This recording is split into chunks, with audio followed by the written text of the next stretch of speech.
Bonjour à tous, bienvenue dans le JT des Voironnais. On se retrouve chaque mercredi à 17h30 et 19h45 pour faire un tour de l'actualité de votre ville. Cette semaine, nous sommes avec vous, André Gall, bonjour. Bonjour. Alors, vous êtes adjoint en charge du sport et de la vie associative, mais pas que. Vous êtes aussi en charge des foires et marchés. On discutera justement de la foire Saint-Martin. Vous êtes avec Fabien Béringuet, bonjour. Bonjour. Alors vous êtes responsable foire et marché. On discutera après justement de la foire Saint-Martin. Mais avant ça, un petit tour de l'actualité voironnaise. Tout de suite, le sommaire. À l'approche du 25 décembre, King Jouet se prépare. On vous emmène dans ce journal à la visite de la caverne du Père Noël qui se trouve dans le pays voironnais. L'Escape Pointe de Voiron vous met au défi, non pas de couper du bois pour votre cheminée, mais de lancer des haches pour vous amuser. On découvrira dans ce journal cette nouvelle activité proposée à Voiron. Et enfin, on retrouvera la Bajon en spectacle au Grand Angle la semaine prochaine. Attention, fou rire garanti. C'est le début du mois de novembre et les fêtes de fin d'année se préparent déjà. King Jouet, l'une des plus grandes chaînes de magasins de jouets en France, est voironnaise. La première boutique a été créée en 1989 dans la ville. Désormais, il en existe plus de 200 dans le pays. C'est de Rives à l'entrepôt logistique d'une surface de 24 000 m² que partent tous les présents avant d'arriver au pied du sapin. 40 camions par jour sont mobilisés pour la livraison en période standard contre 100 en période de fête. Charlotte Faulkner a eu la chance de visiter la caverne du Père Noël.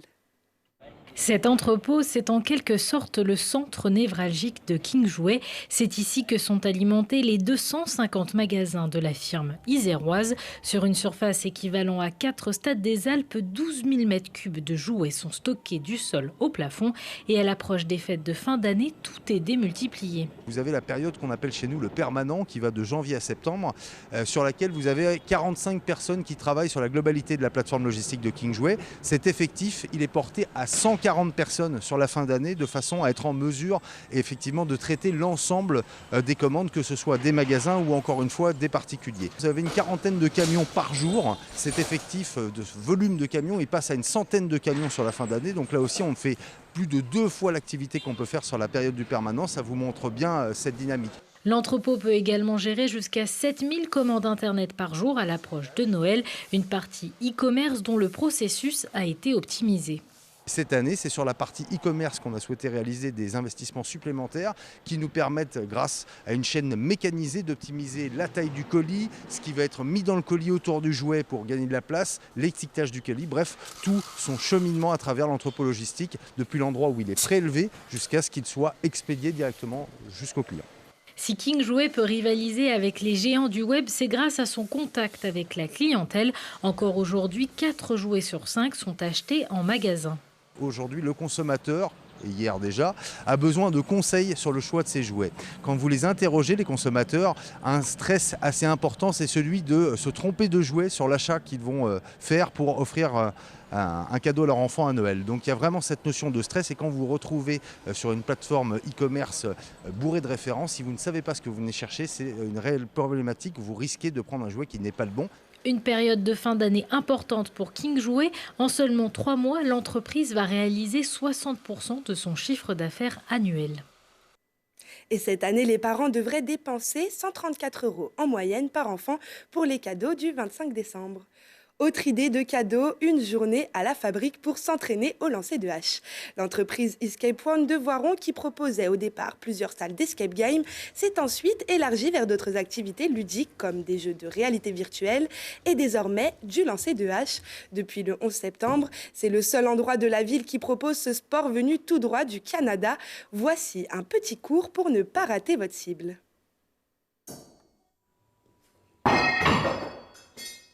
C'est pas mal. Tu es droitière, c'est ça? Ouais. D'accord. Donc pied gauche pour la précision ou pied droit pour la force. Ton geste, il est linéaire. Alors les amis, quand on est droitier, vous allez avoir le pied gauche en avant, comme à la fléchette, pour votre précision. Votre bras, il fait 90 avec votre corps, mais vous devez être détendu, relâché. Vous créez un deuxième 90, votre poignet et votre buste. C'est tout ça qui travaille. On va faire le tir un petit peu en force. Donc là, pour les droitiers, c'est pied droit en avant. Et votre geste est vraiment droit devant vous. Donc là, on a une hache de précision, une hache de loisir. On va avoir tout ce qui est shuriken. Donc là, les shurikens, c'est pas comme dans les films. Dans les films, bien souvent, ils lancent comme ça, mais il n'y a que dans les films que ça marche. La technique, c'est soit de haut en bas, ou soit de bas en haut. Une fois qu'on est bien chaud, donc là, on a la hache de Viking, Tomahawk. Donc celle-là, elle est vraiment spécialisée pour les lancer à deux mains. Parce que vous allez voir que son poids n'est pas le même. Le geste reste le même. Donc là, c'est à une main. Je vais vous montrer la technique pour le lancer à deux mains.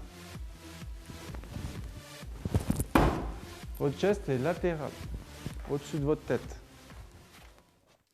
Et pour que ce sport reste ludique, plusieurs règles de sécurité sont à respecter et vous seront indiquées avant le début de la partie.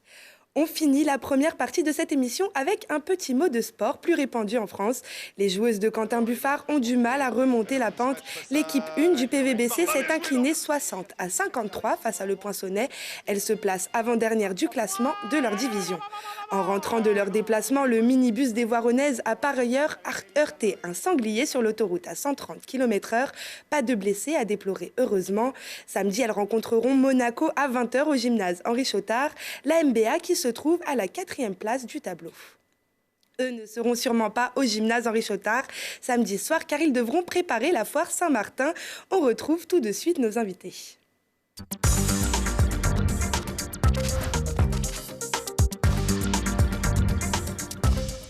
André Gall, Fabien Béringuet, les 10 et 11 novembre, la ville accueille la 663e foire Saint-Martin.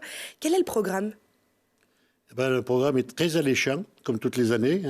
Il y aura beaucoup de manifestations, il y a déjà beaucoup d'exposants, il faut le savoir. On aura aussi toujours la fête foraine qui sera bien présente, avec ses 42 manèges. Donc ça aussi, c'est très important. Et les gens et les jeunes les attendent. Oui, et puis on aura aussi notre espace, je vais dire un peu agricole, avec les jeunes agriculteurs qui seront là pour présenter leurs produits, les produits du terroir et tout. Donc comme tous les années, il y aura du monde et puis j'espère qu'il y aura du soleil. Et lundi, de 10h à 18h, construction de cabanes pour les enfants. Tout à fait. Donc ça, c'est une animation qui se fait. Et puis, il y a plusieurs tranches d'âge, parce que tout le monde ne construit pas le chalet comme il veut. Oui. Donc là, il y aura toute une équipe qui sera là. On aura aussi les tambours qui seront là en animation. On aura aussi en animation aussi donc les jeunes agriculteurs qui vont nous faire découvrir un peu la filière laitière. Ça veut dire qu'avec une salle de traite qui va être là, avec aussi un bar à lait, donc vous voyez, ça peut être sympa. Et puis si on veut déjeuner sur place et tout, ce sera possible. Ils vont nous faire un joli cochon à la rôtissoire, donc ça peut être sympa à la broche. Donc voilà. Et est-ce qu'il y a des nouveautés cette année par rapport aux années précédentes ? Oui, on a toujours des nouveautés. C'est vrai que si je commençais à vous le dire là, on est là pour un petit moment. Mais c'est vrai qu'il y aura toujours des nouveautés. Les jeunes ont toujours des bonnes idées. Donc voilà, ils vont tout ce qui va être en découverte, dans nouveaux jeux, l'animation et tout. Donc là, on aura toujours notre petit panel de nouveautés et qui retient bien les gens, quoi. Alors Fabien Béringuet, vous êtes plus du côté logistique de la foire. Est-ce que vous pourriez nous dévoiler un petit peu les secrets d'organisation de la foire Saint-Martin ? Alors les secrets d'organisation, c'est beaucoup de réunions avec tous les différents services de la ville, d'ailleurs que je remercie parce que pour leur implication dans le bon déroulement de la foire. Mais voilà, c'est beaucoup de réunions, beaucoup de réflexions aussi, la mise au point des plans, parce que tous les plans d'une année sur l'autre sont refaits et réétudiés aussi de manière à ce qu'on puisse, je dirais, avoir un peu plus de passages plus larges, plus de visibilité aussi sur d'autres stands. Donc voilà, beaucoup de réunions en tout cas. Alors justement, ça s'organise combien de temps à l'avance, la foire Saint-Martin ? Alors pour nous, la foire de Saint-Martin commence début juin. Où on commence avec tout ce qui va être pré-inscription. Et puis après, le gros dur de la foire commence fin juillet jusqu'à novembre. Ouais. Après plus de 6 siècles de foire Saint-Martin, j'imagine que les moyens techniques évoluent. Comment on s'adapte ? Ah ben on s'adapte parce que bon déjà pour le moment on n'a pas le choix de s'adapter parce qu'il faut il faut le faire. Alors après je dirais ce qui a changé beaucoup c'est au niveau de la sécurité où depuis malheureusement l'événement de 2016 on nous demande une sécurité qui est beaucoup plus importante et bon qui nous demande beaucoup de temps aussi mais voilà. Il y a combien de personnes qui sont mobilisées à peu près? Alors dans le service où je suis, on est 4 personnes à s'en occuper à ce moment-là et après les jours J entre le 9 et puis le 11 novembre, on a à peu près une quarantaine de personnes à être sur le pont, entre police, pompiers, placiers, donc ils sont à 15 placiers aussi sur le champ de foire, donc c'est beaucoup de personnel. Où sont stockés tous les éléments de la foire quand elle est terminée? Alors les éléments de la foire, là, pour les commerçants, bon, généralement comme c'est des ambulants, ils viennent avec leur propre matériel. Après nous, tout ce qui est géré éléments de sécurité, donc on a une partie qui est au centre technique parce qu'on a une partie qui nous appartient. Et après c'est une entreprise, donc l'entreprise TP7 Vie qui vient nous apporter les plots béton, les camions, tout ce qui est mis en place pour le dispositif qui est là et stocké directement chez lui. Alors, merci André Gall, merci Fabien Béringuet. En plus de la foire Saint-Martin, d'autres événements auront lieu. Tout de suite, l'agenda de la semaine.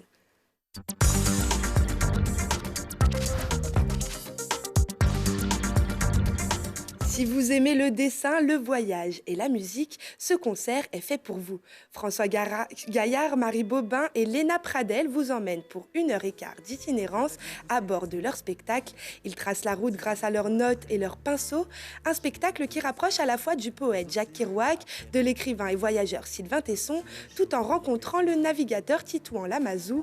C'est jeudi 7 novembre à 20h à l'arrosoir de Vorep. On reste dans le voyage, mais celui-ci est féerique. Emiliano Pellizzari, connu pour ses spectacles hors du commun, revient avec Aria au programme Découverte du monde lumineux de la Renaissance italienne à travers chorégraphies aériennes et danseurs volants. Un art chorégraphique mêlant à la fois magie, illusionnisme, musique et cirque. Rendez-vous vendredi 8 novembre à 20h au Grand Angle. Avec la foire Saint-Martin, la fête foraine s'installe à Voiron, comme on vous le disait, du 7 au 17 novembre. Attractions, auto-tamponneuses, pêche à la ligne, stands de confiserie sont ouverts dans le centre-ville. La traditionnelle fête foraine propose 45 manèges pour les enfants, mais aussi pour les adultes qui aiment s'amuser. Et elle aussi aime s'amuser, mais surtout amuser son public. La Bajon vous invite mardi 12 novembre pour son spectacle Vous couperez. D'après elle, son one-man show est entièrement remboursé par la sécurité sociale.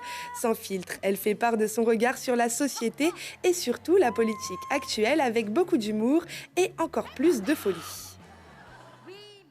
Merci à tous d'avoir suivi notre émission. Merci à nos invités. Je vous souhaite une bonne fête de la foire Saint-Martin et une bonne fête de la Saint-Martin plutôt.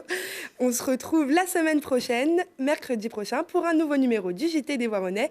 D'ici là, excellente semaine à tous. Merci beaucoup.